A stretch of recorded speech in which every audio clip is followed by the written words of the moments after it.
Olá pessoal, como é que vocês estão? Bem, eu sei que meu público é maior que de 18 anos, eu sei que a maioria pode ser jovem ou até um pouco mesmo adolescente, mas a maioria é mais velho, é adulto ou jovem adulto. E bem, esse vídeo é para chegar nas pessoas que estão no ensino médio ou que estão começando o ensino médio nesse ano de 2025, ou se você estiver vendo em outro ano, algum outro ano. Esse vídeo tem o intuito de ajudar estudantes, alunos, e enfim, quem estiver cursando o ensino médio, a justamente vencer essa fase da vida com sucesso, com disciplina e também de forma bem sucedida.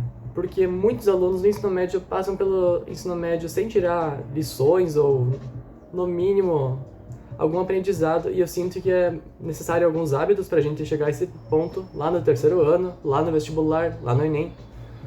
Então vamos começar a minha lista, que eu organizei 7 tópicos. O primeiro tópico é domínio básico de português e matemática. E eu digo principalmente matemática, que é o que eu vejo que é o maior erro dos alunos no ensino médio. Por quê? Muitos chegam no ensino fundamental, às vezes não dominando 100% dos conteúdos, e isso é natural. Porém, eu vejo que é necessário que sejam revisados os conteúdos, principalmente de matemática básica. E eu digo desde a adição, subtração, divisão e multiplicação. Esses 4 já devem chegar no ensino médio pelo menos aprimorados, ou você começando a revisar melhor, a entender melhor isso, sabendo as regrinhas básicas.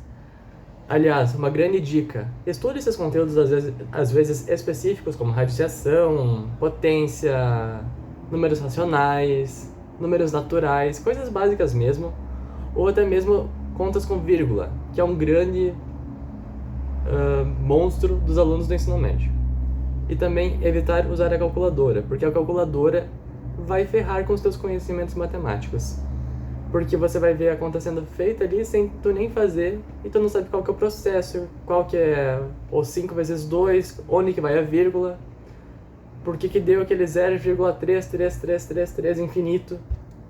Você não vai entender isso e vai acabar com os teus conhecimentos. Eu, por exemplo, eu cheguei no ensino médio já dominando a matemática, graças a Deus. E lá pelo segundo ano, um dos meus professores liberou a gente fazer prova com calculadora por conta do tempo.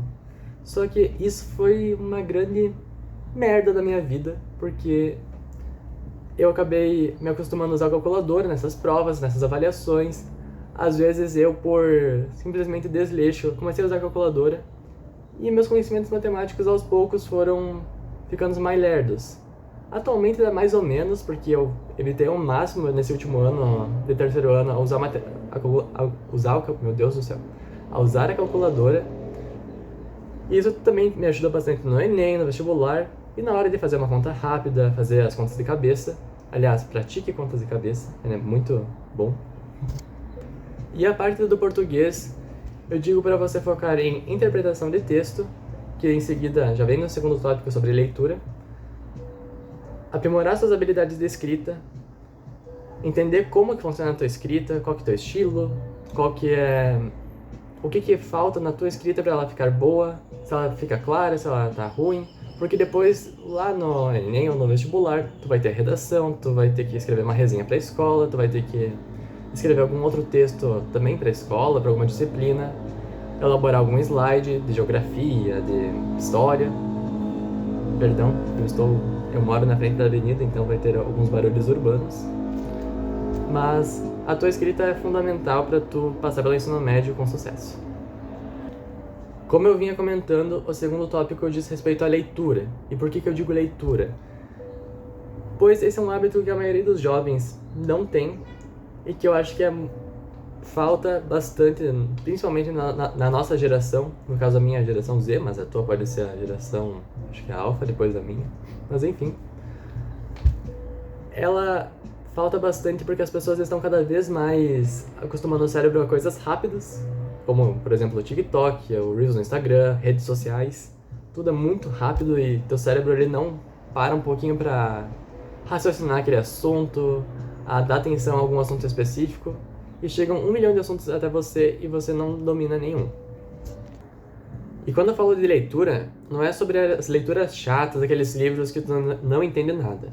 Eu tô literalmente falando de algum assunto que você realmente goste, Vai lá na Amazon, qualquer site que tu possa comprar algum livro, vai nos assuntos que tu gosta, compra um livro, tenta ler. Aliás, também pode buscar dicas no YouTube de livros para quem quer começar o hábito, e por aí adiante. Outro fator importante, que é o terceiro item da minha lista, é organize os seus cadernos da escola mesmo, e também, se você tiver algum extra que envolve a escola, organize eles, porque eu sinto que muitos alunos chegam no primeiro ano motivados a enfrentar o ensino médio, motivados a enfrentar essa fase da vida, porém, às vezes, por algum desincentivo, por algum fator da escola, algum fator próprio da pessoa, ao longo dos anos ela vai deixando de anotar as coisas, vai deixando de ter um caderno bonito, organizado, e às vezes até vale nota, dependendo do professor.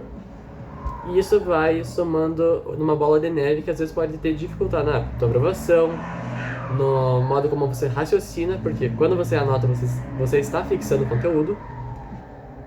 E, bem, o que eu tenho a dizer é para você organizar seus cadernos ao longo desses 3 anos. Eu tenho certeza que vai te ajudar um monte na hora de estudar para as provas, as avaliações, os trabalhos, a você organizar suas ideias, a você pelo menos saber o que pesquisar se o assunto não foi muito aprofundado. Por exemplo, em algum momento do ensino médio, em algum momento do ensino médio, eu tive uma professora específica que ela passava os conteúdos mais por cima, e eu sabia que aquele assunto era importante e não deveria ser dado daquela forma na escola. Pois bem, o que eu fiz? Eu fui lá no meu Google, no meu YouTube, no meu cursinho, e depois eu vou falar disso também, e fui lá pesquisar, entender o assunto melhor, e querendo ou não, eu ia muito bem nas avaliações, porque eu sabia mais do que ela tinha passado. O quarto tópico dessa lista é: tenha horas de estudo em casa, e eu posso complementar com o quinto tópico, que é o cursinho, então vou misturar esses 2 tópicos. A hora de estudo ela pode ser considerada tanto você fazendo as atividades da escola, como os temas, ou organizando algum trabalho, e também pode ser considerado também como o teu cursinho, pode ser considerado a tua revisão. E por que eu estou falando em cursinho? Porque os cursinhos, eu pelo menos comecei desde o primeiro ano do ensino médio, só que eu fazia só algumas matérias, não era tão focado, não entendia aquilo. Mas ao longo do ensino médio eu fui fazendo cursinho, ao mesmo tempo que eu fui cursando a escola pública, e às vezes a escola pública me faltava com os conteúdos e eu sabia graças ao cursinho. Então até para você que faz escola pública e sabe que talvez a qualidade da tua escola não seja muito boa, em algumas matérias, alguns professores, o cursinho pode te ajudar um monte a você ter esse aprendizado próprio, você pode começar a ser um pouco mais autodidata, como foi meu grande caso com matemática, principalmente no primeiro e no segundo ano, que a professora era muito boa, inclusive, mas o cursinho me ajudou um monte a saber esses conteúdos de forma aprofundada, a saber de forma que eu poderia ajudar meus colegas, a pegar alguns truques que talvez não tinham sido passados em sala de aula, ou até mesmo por conhecimento próprio. Eu vi conteúdos no cursinho que a escola, nesses 3 anos, eu estudei em 2 escolas, para contextualizar, eu estudei conteúdos dentro dos meus cursinhos que a escola nunca passou para mim, e foi ótimo depois para fazer um vestibular, para fazer um Enem. E além disso, independente do que você queira no futuro, se você quer uma federal, quer uma particular, comece a fazer um cursinho só para pelo menos ter algum aprendizado fora da escola, saber mais as coisas fora da escola sem depender dela. Porque, por exemplo, eu quero fazer federal e eu quero fazer letras, e eu fiz esses 3 anos cursinho e não me arrependo, porque agora no Enem eu tive uma nota boa, estou no meio do SISU, eu sinto que talvez seja aprovado, mas vamos ver ainda. Mas de qualquer forma, me ajudou um monte nesses 3 anos, fazer cursinho, ter uma hora de estudo, revisar os conteúdos. Então essa é uma dica enorme para você. O 6º tópico da minha lista é: pratique exercícios físicos e cuide da sua saúde mental. E eu vou falar dos 2 tópicos assim, nesse quesito. Porque a prática de exercícios físicos, ela vai te ajudar um monte a desestressar da escola, desestressar da tua vida cotidiana, porque eu sei que a fase da adolescência que vem acompanhada no ensino médio é extremamente estressante, é ali que começa um monte de coisa ruim na nossa vida, e a gente tem que enfrentar, lutar, superar, às vezes recair, enfim, a gente vive os amores e blá blá blá, blá blá blá. E praticar exercícios físicos vai te ajudar na tua saúde mental, vai te ajudar a tu ter um tempo para si mesmo, para você cuidar de si mesmo. Às vezes até, por exemplo, para mim, correr é um hábito que eu tô carregando há mais ou menos 6 meses. Eu tive minha pausa, mas enfim. Há mais ou menos 6 meses eu corro e eu sinto que correr alivia muito aquele sentimento de querer gritar pro mundo assim, sabe? Porque, eu não sei porquê, mas me ajuda um monte, além de agora estar com um corpo relativamente bonito. E a parte de saúde mental, se você tem possibilidade e tá com algum problema, tá com algum distúrbio, procura uma psicóloga, uma terapeuta, talvez uma psiquiatra se for indicado, mas cuide de si mesmo, cuida para não cair em papo furado de adolescente. Às vezes, talvez álcool, droga, qualquer coisa assim que possa te afundar de certa forma ou te distrair.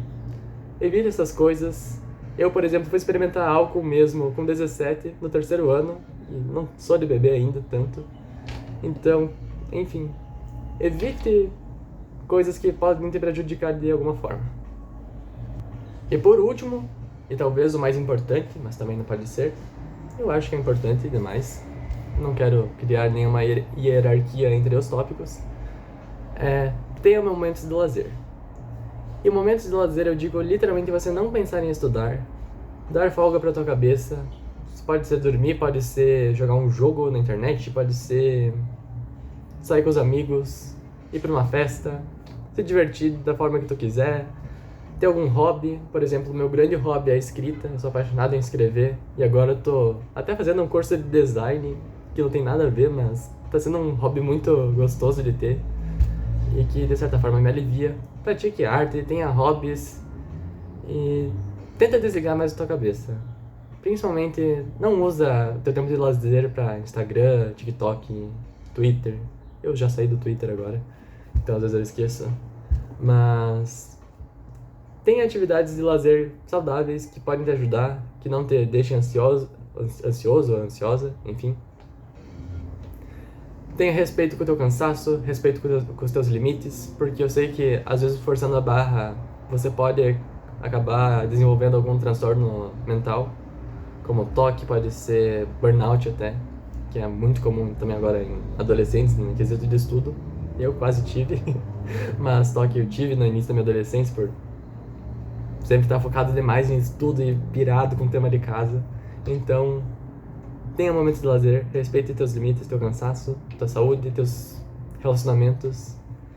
Tudo que te envolva e que te faça bem ou mal. Respeite e deixe seu espaço livre de qualquer coisa que possa te ferir. E bem, chegamos ao final da lista. Eu não sei se eu falei tudo que eu gostaria de falar, mas eu acho que eu passei o essencial aqui. Lembrando que talvez nem todas as dicas sejam aplicáveis a todas as pessoas, porque eu sei que nem todas as pessoas têm a mesma realidade que eu tive. Eu, graças a Deus, tive o privilégio de poder dedicar meu tempo a estudar e a praticar exercícios físicos no meu cotidiano. Sempre tive disponibilidade de tempo para praticar meus hobbies, ter meu tempo de lazer, ter minha saúde mental em dia, então, querendo ou não, eu me vejo como uma pessoa privilegiada por isso. Então eu sei que nem todas as pessoas vão conseguir seguir todas as dicas, mas, na medida do possível, se você se sentir à vontade, aplique-as. E é isso, galera. Espero que tenham gostado das dicas. Comenta ali embaixo o que vocês acharam, o que vocês diriam a mais, diriam a menos. Coloque uma observação. Deixa um like e até mais.